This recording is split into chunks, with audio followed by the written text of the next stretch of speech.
Oke, assalamualaikum warahmatullahi wabarakatuh. Alhamdulillahirobbilalamin. Wassalatu wassalamu ala rasulillahi wa ba'd.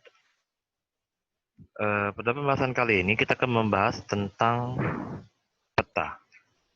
Namun sebelum itu, saya akan nge-share ke kalian beberapa uh, hal sebelum kita membahas tentang pemetaan ini. Nah, kalian mungkin pernah lihat gambar ini, ya kan? Nih, Negara Kesatuan Republik Indonesia bentuknya seperti ini ya. Ini contohnya. Atau kalian pernah lihat tentang produk yang sering kalian pakai? Ini yang ada di layar kalian. Atau kalian mungkin pernah nge-WA ke teman kalian, Sherlock dong. Nah, pada pembahasan kali ini, kita akan membahas tentang peta. Sebelumnya kalian bisa buka di halaman 32. Ya. Pengertian peta. Peta secara umum adalah rupa permukaan bumi yang digambarkan menggunakan suatu sistem proyeksi dengan skala tertentu sehingga dapat disajikan dalam bidang datar. Jadi, peta itu coba kita analisis pengertiannya ya. Yang pertama, sini disebutkan rupa permukaan bumi, rupa permukaan bumi. Jadi kalau rupa permukaan bumi ya, dia itu hal yang paling menonjol di dalam peta itu adalah ya bagaimana kondisi permukaan bumi yang ingin digambarkan. Contoh kita ngeliat ini ada Pulau Jawa, ada Banten, DKI Jakarta, Bogor, Bandung, Jawa Barat ya, terus juga sebagian Jawa Tengah. Nah, hal yang itu pertama kayak gitu. Terus yang kedua adalah yang digambarkan menggunakan suatu sistem proyeksi. Nah, ya. Apa itu proyeksi? Proyeksi itu adalah dapat dikatakan sebagai proses memindahkan suatu benda ke dalam objek benda yang lain. Jadi proyeksi lebih kayak menggambarkan gitu. Kan proyeksi itu lebih ke menggambarkan sebenarnya. Nah, dengan skala tertentu. Di sini skala mungkin tidak ada, tapi kalau di gambar ini, nah, ini skala nih. Skala itu nanti kita akan pelajari skala itu ada dua. Ada skala dengan angka, ada skala dengan garis. Ini skala dengan garis, kalau skala dengan angka itu seperti yang digambar ini. Ya, di sini kita suka ada skala 1 banding 1.000.000, skala 1 banding 1.000, skala 1 banding 100.000. Nah, itu skala secara angka. Sehingga dapat disajikan di dalam bidang datar. Bidang datar maksudnya apa? Kertas. Ini aplikasi. Ya kan? Nah, jadi peta itu dapat kita simpulkan merupakan objek permukaan bumi yang dipindahkan gambarnya itu ke bidang datar. Lalu kemudian digambarkan kembali. Nah, seperti itu ya. Coba kita baca di sini. Karena peta digambarkan pada sebuah bidang datar, sedangkan bumi itu berbentuk bola atau bulat, diperlukan adanya teknik proyeksi. Teknik proyeksi adalah cara memindahkan permukaan bumi yang melengkung ke bidang datar. Nah, nanti insya Allah, kalau kalian bisa searching-searching, bisa kalian lihat-lihat di Google, ada proyeksi dalam bentuk tabung, ada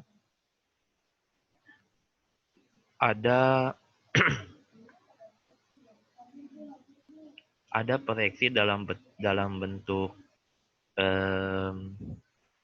kulit jeruk atau kupas atau disebutnya bola, kupasan bola. Nanti insya Allah kita akan bahas di pertemuan yang akan datang. Nah, sekarang kita ke jenis peta. Jenis peta di halaman 33.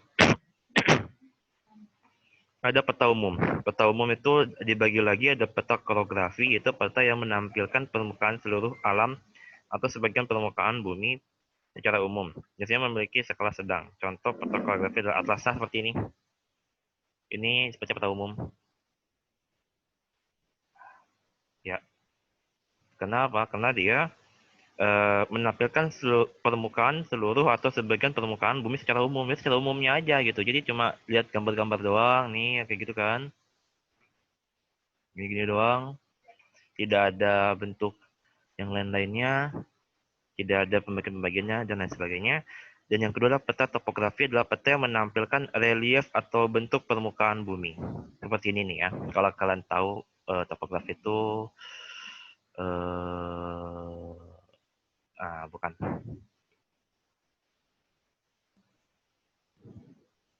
Sorry. Peta bentuk topografi.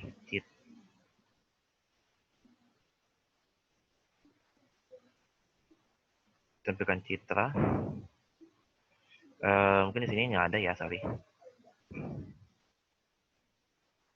Citra satelit. Biasanya citra peta topografi itu lebih ke ada namanya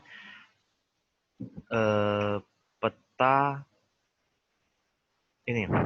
Ada disebutnya peta yang tentang ketinggian itu ya.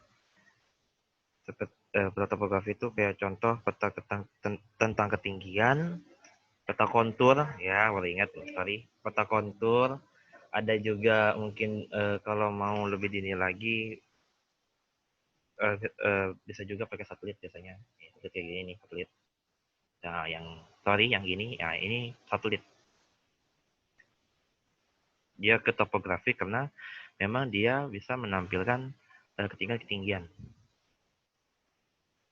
Tapi biasanya kalau petani satelit itu lebih ke ketinggian-ketinggian secara ininya aja apa dari permukaan dari atas permukaan bumi itu yaitu kayak lebih menonjol ketimbang daerah yang tidak atau bukan dataran tinggi.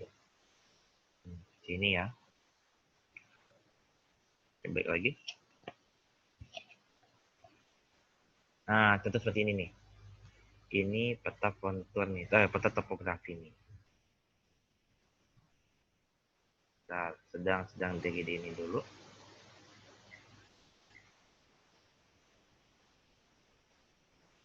Biasanya suka ada sih kalau ngeliat terusnya langsung, tapi emang agak susah sih mungkin memang. Oke, nggak apa-apa, nanti sambil kita tunggu aja. Nah, seperti ini. Ini namanya peta topografi itu seperti ini. Coba kalau kita lihat daerah yang lembah atau dataran yang tidak tinggi atau eh, semacam tanah daerah lapang gitu, dia daerah luas juga gitu ya. Dia tuh daerahnya lempeng-lempeng aja gini kan. Nah, tapi kalau daerah dataran tinggi, gunung dan pegunungan, dia tuh ada yang seakan-akan jatuh lebih tinggi dari tanah yang lain. Seperti ini, Pangrango. Nah, seperti ini. Terus ini juga sebenarnya ini gunung ini. Ini Gunung Tangkuban Perahu kalau nggak salah.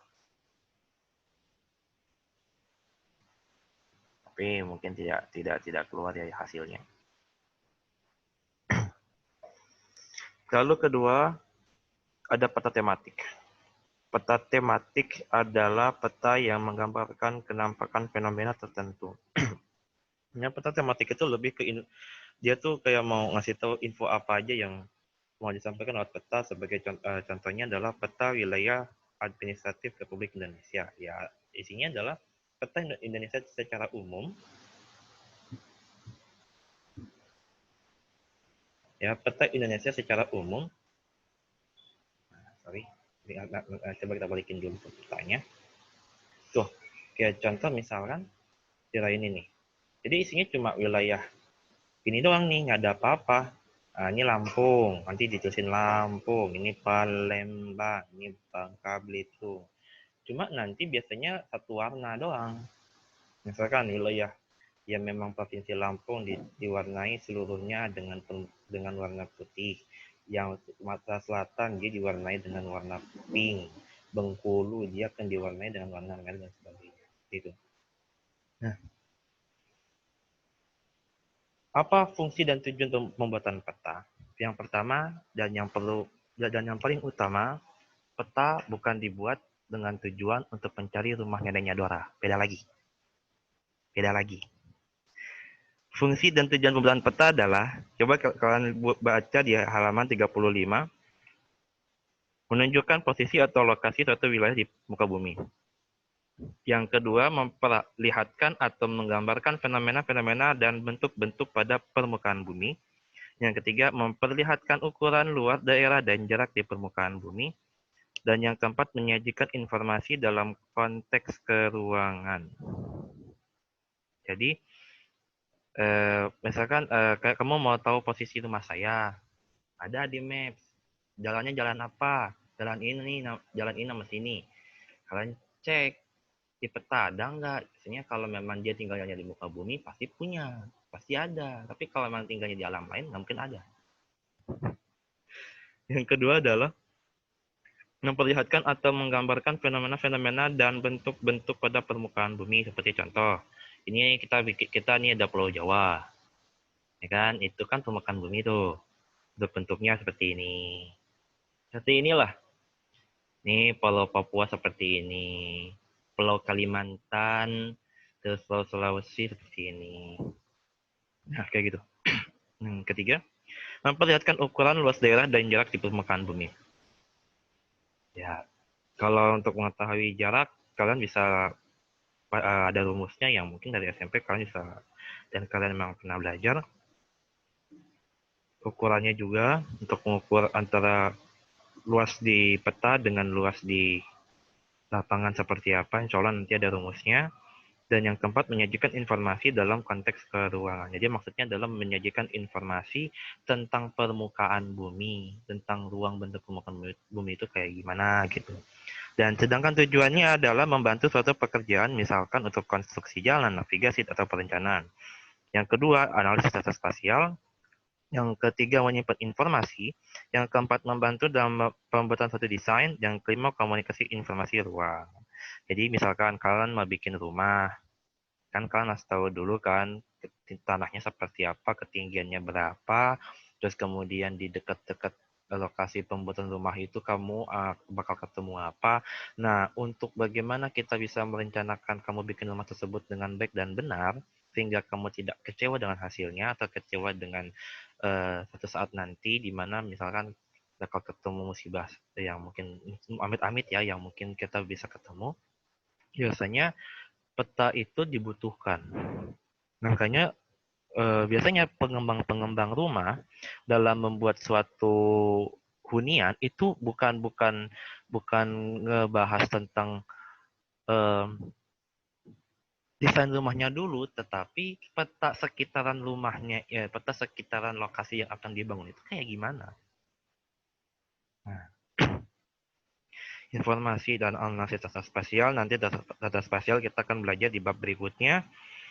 Informasi juga nanti kita akan belajar, dan komunikasi informasi ruang. Jadi komunikasi informasi ruang itu adalah, jadi contohnya ada informasi tentang keruangan seperti ini. Ini pojok seperti ini kan. Nanti bagaimana ceritanya misalkan pemerintah ceritanya mau membuat kota yang baru. Kan dia butuh informasi. Ketika informasi sudah dapat pasti harus dikomunikasikan dong dengan pihak-pihak terkait supaya dicarikan daerah yang cocok. Makanya Pulau Jawa oleh pemerintah Indonesia oleh pemerintah kita dianggapnya tidak sesuai dengan ciri-ciri atau istilahnya konsep tentang buat ibu kota itu. Makanya pemerintah mintanya di Kalimantan. Di sini nih, ya sekitar sini nih. Antara Balikpapan dengan Samarinda katanya kan di wilayah sini nih. Ini sekarang mungkin kalian cuma bisa lihat hutan doang. Tapi nanti 10, 20, 30 tahun ke depan, insya Allah ya, kalau memang Allah menghendaki, ibu kota baru negara kita akan ada di daerah sekitaran ini, yang ada di layar kalian. Oke, terima kasih atas perhatiannya. Jangan lupa absen. Wabillahi taufiq wal hidayah. Wassalamualaikum warahmatullahi wabarakatuh.